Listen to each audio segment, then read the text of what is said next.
Hello guys, welcome back to our channel self study point. आज की इस video में मैं आपको जो हमारे असेसमेंट आए हैं, क्योंकि सीबीएसई का एक न्यू सर्कुलर आया है क्लास 10th के लिए, जिसमें हमें जो मैंने आपको बता ही दिया था कि आपके 2 बार बोर्ड होंगे। एक होगा 90 मिनट का नवंबर से दिसंबर के बीच में, जो कि आपको एमसीक्यू मिलेंगे।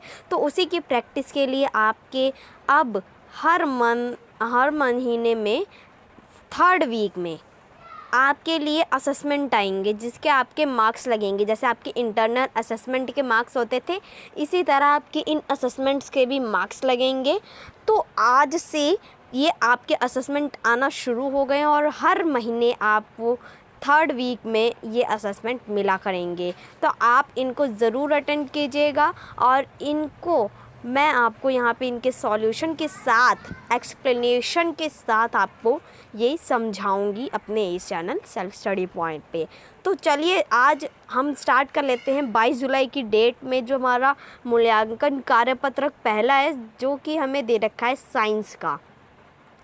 22 जुलाई की डेट में आपको मिला है साइंस का मूल्यांकन कार्य पत्रक। तो चलिए स्टार्ट करते हैं, देख लेते हैं इसमें किस टाइप के क्वेश्चन है। तो आपको, जैसे आपने होप देख ही लिया होगा कि इसमें एमसीक्यू टाइप क्वेश्चंस हैं और टोटल आपको 10 क्वेश्चन दे रखे हैं।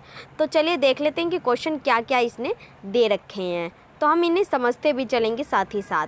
पहला क्वेश्चन है कि सोडियम, कॉपर, मैग्नीशियम का प्रतीक या संकेत क्रमशः है।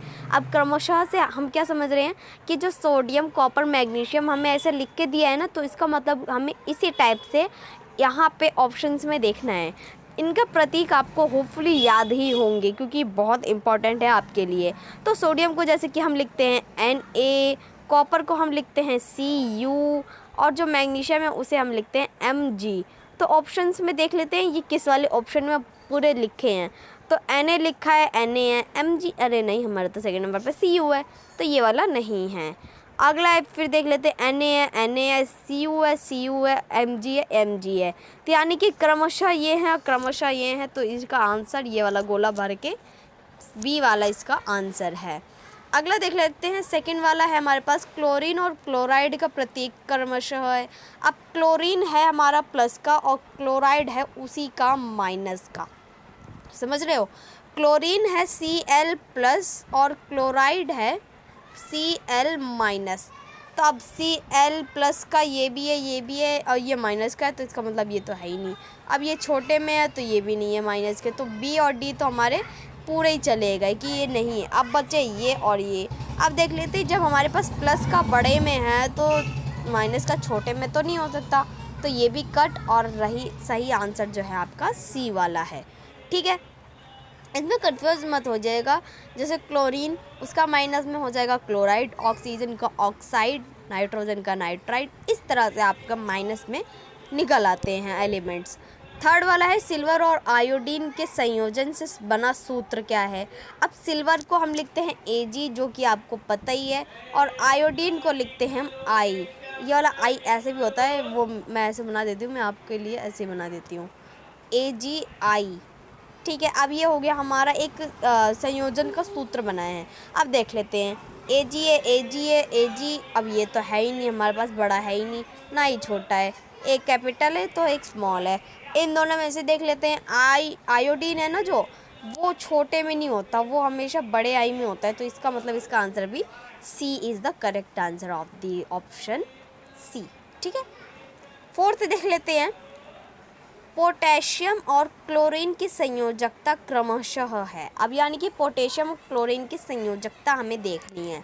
तो पोटेशियम का नंबर है हमारे पास, आपको याद है कि आपने जो फर्स्ट चैप्टर था आपका, तो उसमें आपने पोटेशियम, क्लोरीन और बहुत सारे एलिमेंट्स की आपने संयोजकता यानी कि वैलेंसी उनके प्रतीक के साथ याद की थी। तो अगर आपने वो याद नहीं किए या आपको वो याद नहीं हो रही है, तो आप मेरे को कमेंट बॉक्स में बताइएगा। मैं उसकी एक छोटी सी प्यारी सी ट्रिक आपके लिए ले आऊँगी, जिससे कि आपको वैलेंसी आप कभी भी नहीं भूलेंगे। तो उसमें हमें ये देखना है कि पोटेशियम और क्लोरीन का साइन क्या है। अब पोटेशियम का साइन है हमारे पास K। पोटेशियम को हम क्या लिखते हैं, K लिखते हैं, K, और क्लोरीन को लिखते हैं Cl।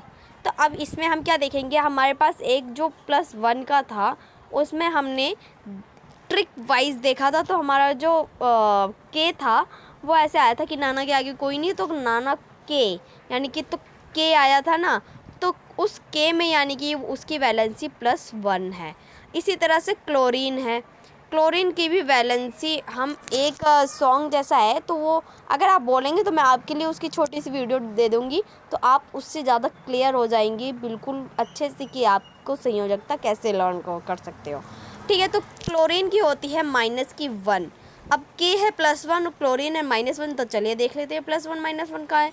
तो पोटेशियम +1, क्लोरीन -1 नहीं है।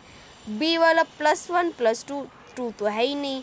सी वाला देखते हैं +1 और -1, हाँ ये तो है +1 और -1, तो इसका मतलब आंसर सी है। ठीक है, अगला 5th वाला देखते हैं। 5th वाले में हमसे क्या पूछ रहा है, कैल्शियम फॉस्फेट का सही सूत्र है। कैल्शियम फॉस्फेट का हमारे पास जो सूत्र है वो क्या है। अब देखो इस वाले में आपको क्या करना है, आपको इसमें कैल्शियम की जो वैलेंसी है और फॉस्फेट की जो वैलेंसी है वो लिख लेनी है। अब इसमें आपको सॉल्व करना है, तो इसे मैं आपको थोड़ा जूम करके यहाँ पे वाइट वाले में सॉल्व करके दिखाती, लेकिन ये जूम हो नहीं रहा, तो मैं आपको यहीं पे बताती हूँ।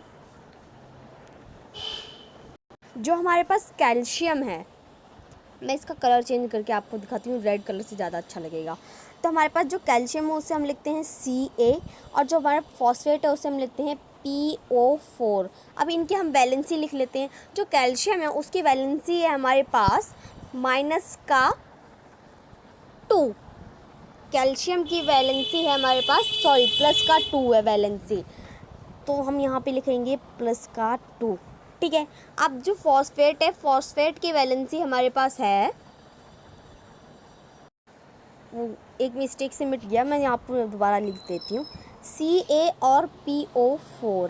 ठीक है, जिसमें हमारे पास कैल्शियम की वैलेंसी है +2 और जो हमारा फॉस्फेट है उसकी वैलेंसी है -3। ठीक है, अब हमें इनका रिएक्शन करना है। सबसे पहले हम क्या करेंगे, माइनस और प्लस को कट कर देंगे। अब हमारे पास बचा 2 और 3। अब ये जो 3 है वो आएगा कैल्शियम के पैरों के पास, और ये जो 2 है वो आएगा फॉस्फेट के पैरों के पास। तो अब हम कैसे लिखेंगे, सबसे पहले हम लिख लेते हैं Ca और ब्रैकेट में हम लिखते हैं PO4। अब इनको पैरों में लाते हैं। अब ये जो 3 है ये आएगा कैल्शियम के पैरों के पास, और ये जो फॉस्फेट का 3 था वो कैल्शियम के, और कैल्शियम का 2 फॉस्फेट के पैरों पे। और ये आ गया हमारे पास जो हमने रासायनिक अभिक्रिया यानी कि संयोजन हमने जब इन कैल्शियम फॉस्फेट का किया, तो हमारे पास बन के फॉर्मूला कुछ इस तरह का है। इसके लिए आपको वैलेंसी याद करनी बहुत ज़रूरी है, और ये वाला क्वेश्चन में हमारा ऑप्शन है बी। अब इसको मैं आपको क्वेश्चन में ही दिखाती हूँ, तो चलते हैं क्वेश्चन की तरफ। तो आप यहाँ पे देख सकते हैं जो हमने आंसर निकाला वो था हमारे पास बी, और बी का आंसर ये रहा। तो 5th का आंसर है हमारे पास बी। अब 6th देख लेते हैं। एक ही तत्व के परमाणु जिनकी परमाणु संख्या समान लेकिन द्रव्यमान अलग है उन्हें हम कहते हैं समस्थानिक, जो कि आपने वर्कशीट में पहले ही पढ़ लिया है। 7th है आपका एल्यूमिनियम हाइड्रोक्साइड का रासायनिक सूत्र क्या है। एल्यूमिनियम को कहते हैं हम Al, और जो हमारे पास हाइड्रोक्साइड है उसे हम कहते हैं OH। अब जो वो है एल्यूमिनियम की वैलेंसी है वो 3 है, तो 3 यहाँ पे आ जाएगी, -3 है ना, तो और OH है +-1, अब माइनस वो माइनस प्लस कट गया, तो AlOH3, तो इसका आंसर आपके पास आएगा सी वाला। ठीक है, आपका राइट आंसर है सी। अगला देख लेते हैं 8th वाला। 8th में आपको बता रखा है किसी तत्व की परमाणु संख्या उसमें उपस्थित डैश के बराबर होती है। तो जो परमाणु संख्या होती है वो प्रोटॉन की संख्या के बराबर होती है। ठीक है, सोडियम 9th वाला देखते हैं। सोडियम का जो हमें दे रखा है वो 11Na23 के रूप में लिखा जाता है, जो इंगित करता है। अब इसमें आपको बताना है कि जो आपकी परमाणु संख्या और परमाणु द्रव्यमान संख्या जो है वो क्या है। अब यहाँ पे मैंने आपको होपफुली पता ही होगा कि जो परमाणु संख्या होती है वो नीचे होती है और जो परमाणु द्रव्यमान होता है वो ऊपर होता है। होपफुली आपको पता होगा। तो अब जब हमें पता है कि द्रव्यमान 23 है और परमाणु संख्या 11 है, तो हम सीधा जाएंगे सी वाले पे टिक कर देंगे। ठीक है, अब इसमें आप क्या देखेंगे, दोनों 23 तो है ही नहीं तो ये भी कट कर दो, दोनों 11 तो है ही नहीं तो ये भी कट कर दो, 34 तो है ही नहीं तो ये भी कट कर दो, ईजी बचा सी वाला ऑप्शन। 10th वाले देख लेते हैं, MgOH2 है। अब आपने वर्कशीट में ये वाला फॉर्मूला अच्छे से पढ़ा होगा, आपको पता ही होगा कि जो मैग्नीशियम है और OH है, तो OH को कहते हैं हम हाइड्रोक्साइड, मैग्नीशियम को कहते हैं Mg। तो इससे आपको पता चल रहा है कि ये है मैग्नीशियम हाइड्रोक्साइड, या मैग्नीशियम हाइड्रोक्साइड को कहते हैं मिल्क ऑफ मैग्नीशिया, जिसका फॉर्मूला यही है। आपने अगर वर्कशीट पढ़ा होगा तो आपको ये वाला फॉर्मूला बहुत अच्छे से याद भी होगा। तो ये था आपका एक छोटा सा मूल्यांकन कार्यपत्रक। होपफुली आपको ये पूरा कार्यपत्रक अच्छे से समझ आ गया होगा। अगर समझ आ गया है तो like share subscribe my channel. Comment section में ज़रूर बताइएगा कि आपको वैलेंसी की ट्रिक चाहिए कि नहीं चाहिए। तब तक के लिए take care and bye bye.